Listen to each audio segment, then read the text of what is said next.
दुसरा इतिहास अध्याय 34। योशिया राज्य करू लागला तेव्हा तो 8 वर्षांचा होता।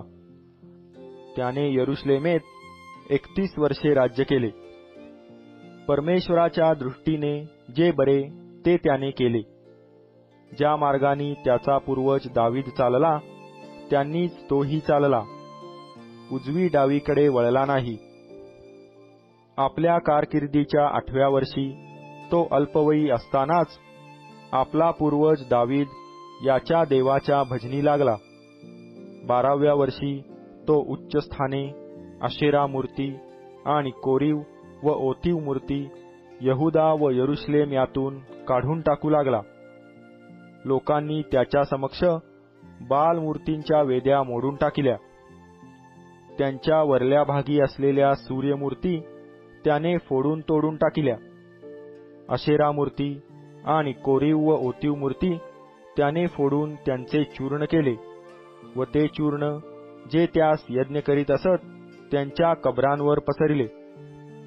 पुजाऱ्यांच्या अस्थी त्याने त्यांच्याच वेद्यांवर जाळून टाकल्या। ह्याप्रमाणे त्याने यहुदा व यरुशलेम ही शुद्ध केली। त्याने मनश्शे, एफ्राईम, शिमोन व नफ्ताली येथपर्यंतच्या शहरात व त्यांच्या सभोवतालच्या ओस पडलेल्या जागी तसेच केले। त्याने वेद्या मोडून टाकल्या, आशेरा मूर्ती व कोरीव मूर्ती कुटून त्याचे चूर्ण केले आणि इस्रायल देशातल्या सर्व सूर्यमूर्ती त्याने तोडून फोडून टाकल्या आणि मग तो यरुशलेमेस परत आला। आपल्या कारकिर्दीच्या 18व्या वर्षी योशियाने देशाची व मंदिराची शुद्धी केल्यावर आपला देव परमेश्वर याच्या मंदिराची दुरुस्ती करण्यास शाफान बिन असल्या, नगराचा कारभारी मासेया आणि योवाह बिन योवाहाज अखबारनवीस यास पाठविले। ते मुख्य याजक हिल्किया याजकडे गेले आणि द्वारपाळ लेवी यांनी मनश्शे, एफ्राईम, इस्रायलाचे अवशिष्ट लोक, सर्व यहुदा व बन्यामीन आणि यरुशलेम निवासी या सर्वांकडून जो पैसा लेव्यांनी जमा करून देवाच्या मंदिरात आणला होता तो त्यांनी त्याच्या स्वाधीन केला। त्यांनी तो परमेश्वराच्या मंदिराची देखरेख करणाऱ्या कामगारांच्या हाती दिला आणि त्या मंदिराची जी मोडतोड झाली होती ती दुरुस्त करण्याकडे तो त्या कामगारांनी लाविला। तासलेले चिरे, कैच्यांसाठी लाकूड आणि यहुदाच्या राजांनी मोडून टाकिलेल्या घरांसाठी कडीपाट विकत घेण्यास त्यांनी तो पैसा सुतार व बांधकाम करणारे यास दिला। त्या माणसांनी ते काम सचोटीने केले। त्याचवर देखरेख करण्यास नेमिलेले मरारी वंशातील लेव्यांपैकी यहत व ओबद्या आणि कहाती वंशातील जखऱ्या व मशुल्लाम हे होते। गायनवादनाचे मर्म जाणणारे लेवी हेही होते। बोजे वाहणाऱ्यांवरही ते देखरेख करीत आणि हर प्रकारचे काम करणाऱ्यांकडून ते काम करून घेत। लेव्यांपैकी काही लेखक, कारभारी व द्वारपाळ होते। परमेश्वराच्या मंदिरात आणलेला पैसा बाहेर आणीत असता मोशेच्या द्वारे दिलेल्या परमेश्वराच्या नियमशास्त्राचा ग्रंथ हिल्किया याजकास सापडला। हिल्कियाने शाफान चिटणीस यास सांगितले की परमेश्वराच्या मंदिरात मला नियमशास्त्राचा ग्रंथ सापडला आहे। मग हिल्कियाने तो ग्रंथ शाफानास दिला। शाफान तो ग्रंथ घेऊन राजाकडे गेला आणि त्यास त्याने अशी खबर दिली की तुझ्या दासास जे काही काम सोपले होते ते करीत आहेत आणि परमेश्वराच्या मंदिरात जो पैका मिळाला तो थैल्यात भरून देखरेख करणारे व कामदार यांच्या हवाली केला आहे। शाफान चिटणीसाने राजास आणखी असे सांगितले की हिल्किया याजकाने मला एक ग्रंथ दिला आहे।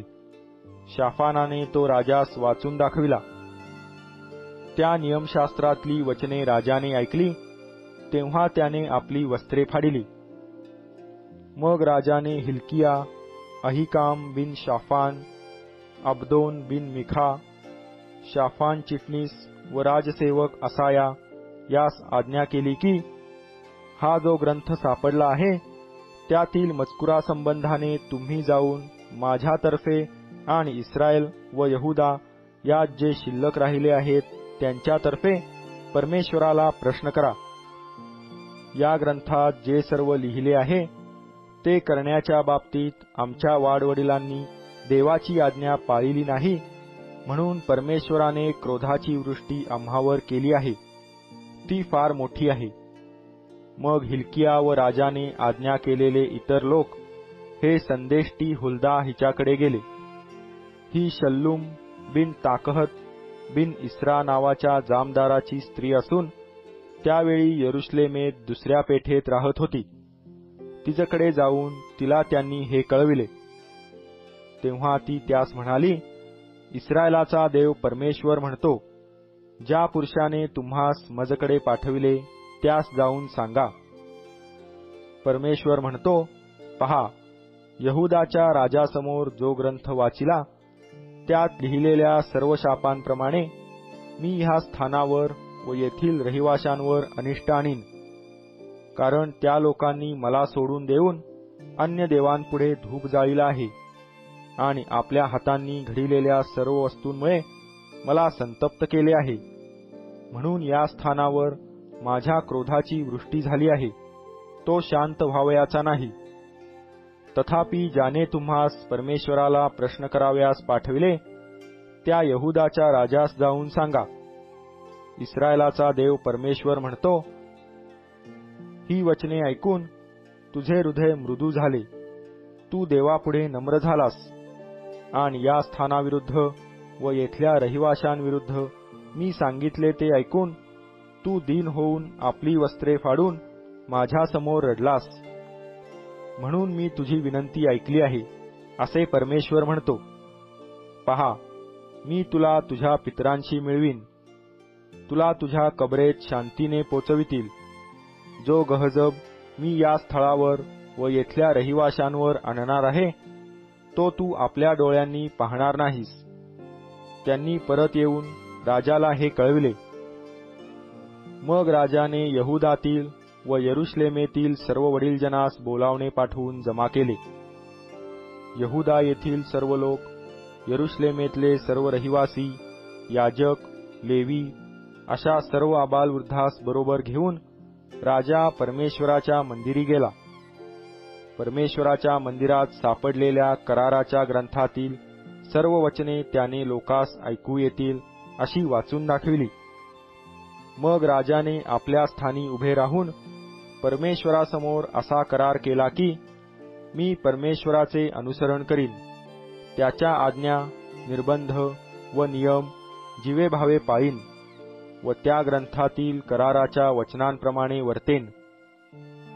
मग यरुशलेमेत व बन्यामिनात जे सर्व लोक आढळले त्यास त्याने आपल्या करारात सामील केले.